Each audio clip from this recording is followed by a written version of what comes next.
Don't get complacent, everyone. There's no telling what other manners of strange creatures we could encounter in this place. As soon as Shi Chuankong's voice trailed off, a giant twin-headed crocodile rushed out of the swamp with mud all over its body, opening one of its mouths in an attempt to swallow the entire flying boat whole.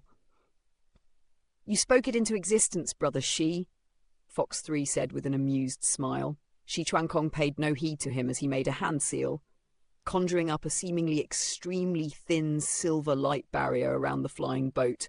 The twin-headed crocodile crashed into the silver light barrier. Both of its heads were instantly pulverized upon impact, as if a gargantuan mountain had fallen upon them. "This thing's not very smart, but it certainly has strength to spare," Immortal Lord Hotflame remarked. "There's something else up ahead," Han Li suddenly said. An azure bamboo cloud swarm sword appeared in his grasp, following which he sprang up into the air before slashing his sword forward. A streak of azure sword light was released, vanishing into the swamp up ahead in a flash before exploding violently. An agonized roar rang out as a huge volume of blood gushed into the water, and immediately thereafter, a creature that was identical in appearance to the strange fish from earlier, except enlarged by tenfold, rose up to the surface with its body already sliced into two. The silver flying boat was able to fly straight down the middle between two halves of its body, and Fox 3 chuckled. "With the two of you standing on guard duty, I don't have to worry about anything aside from piloting the boat." As the flying boat rushed into the illusory smoke, the latter was also surging toward the former. And it didn't take long before the two made contact hundreds of kilometers away from Serene Floating Island. As soon as the flying boat entered the pink smoke, it immediately slowed, and everyone released their spiritual sense to scour the surrounding area. As expected, spiritual sense is severely restricted within the illusory mist, so we won't even be able to discern our location, Fox 3 said. "In that case, let's be a bit more careful, and we'll each focus on one direction," Shi Chuankong suggested with a cautious expression. As for Han Li, his brows were slightly furrowed, and there was a hint of surprise in his heart. Even with his immense spiritual sense, his sensory range within the illusory mist was only around 12 kilometers. "It's fine.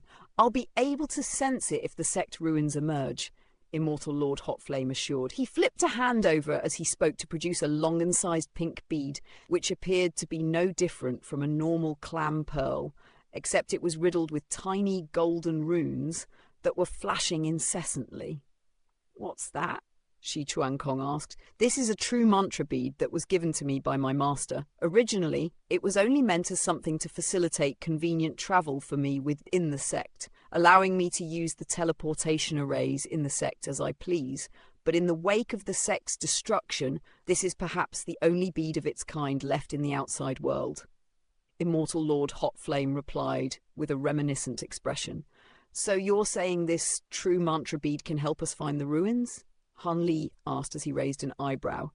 "This bead can establish a connection with all of the teleportation arrays in the sect, of which there are over 300. However, due to the presence of this illusory mist, I'm guessing that its sensory range will be severely limited to no more than a few dozen kilometers," Immortal Lord Hotflame explained. "That's better than nothing.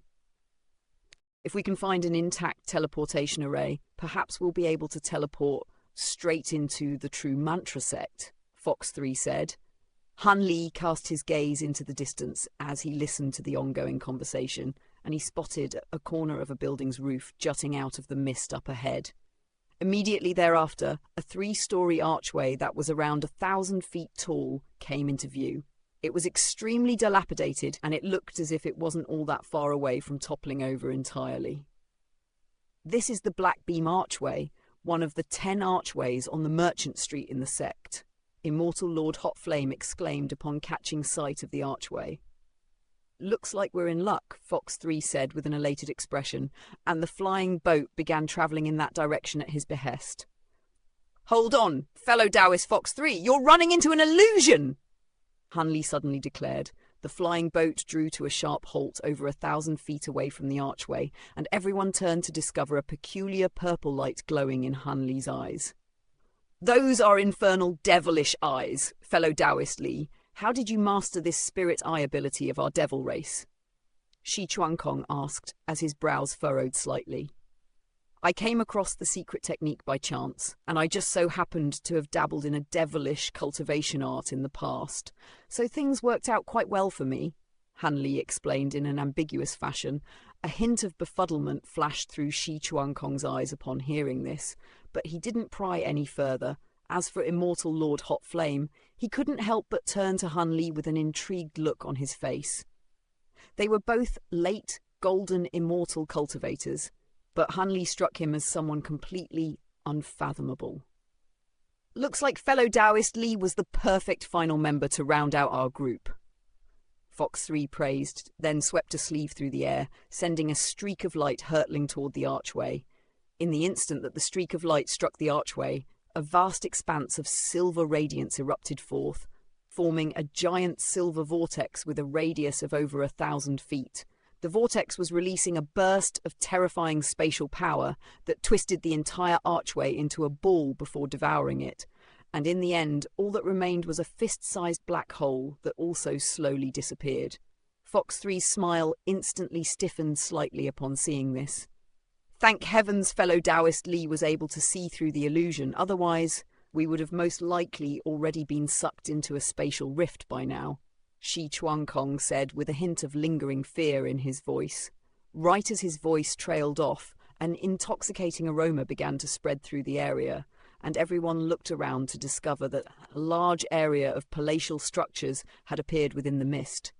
Their silver flying boat was no longer travelling over the swamp. Instead, it was traversing through a lush sea of flowers, sending countless flower petals drifting down in all directions.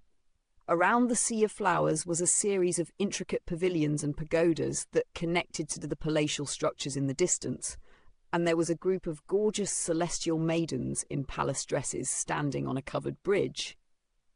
Some were holding delectable spirit fruits, some were holding flagons of fine wine, and some were carrying palace lanterns as they made their way gracefully toward the nearby pavilions.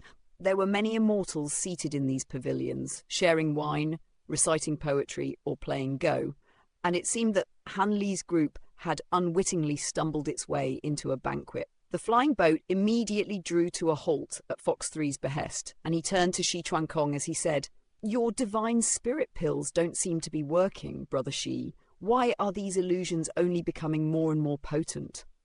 "The divine spirit pills are working as intended. It's just that this illusion is too powerful. If we hadn't taken those pills, we would have most likely already become completely immersed in the illusion and be unable to discern it from real life," Han Li explained in Xianxia's stead. He hadn't taken his divine spirit pill, so he was aware of just how powerful this illusion was.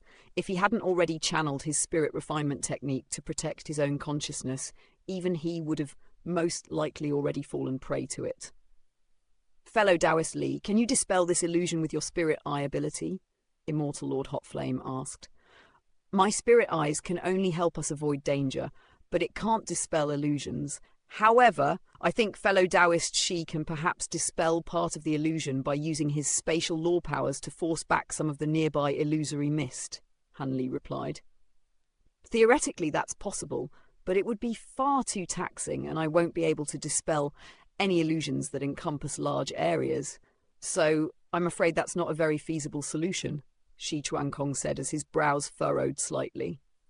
How about this?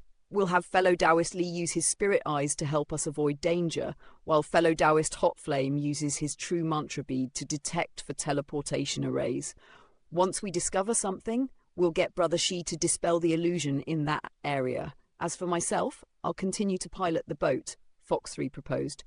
Han Li and Xianxia exchanged a glance upon hearing this, and both of them nodded in approval of this proposal. Immortal Lord Hot Flame naturally had no reason to object, and with that, the flying boat slowly continued onward. "Turn left once we emerge from this field of flowers," Han Li instructed as he scoured his surroundings with his infernal devilish eyes. "You want me to crash straight into that bridge?" Fox 3 asked in a hesitant manner. "Trust me," Han Li insisted, and Fox duly obliged, guiding the boat in that direction. After emerging from the field of flowers, the The boat turned left and crashed straight into the covered bridge, only for it to completely disintegrate upon contact, and Hunley's group passed straight through the bodies of the Celestial Maidens on the bridge. From here, go straight for about 700 feet, then turn right. Under Hunley's guidance, the flying boat was able to traverse through one illusion after another, and around an hour later, the boat was passing through an illusory pond when Immortal Lord Hotflame suddenly exclaimed, "I found it!